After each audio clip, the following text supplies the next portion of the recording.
I was so afraid of becoming my dad. Mostly because I thought I never could.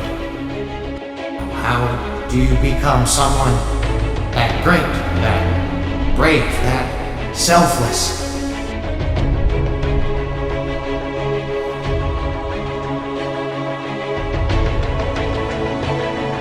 I guess you can only try.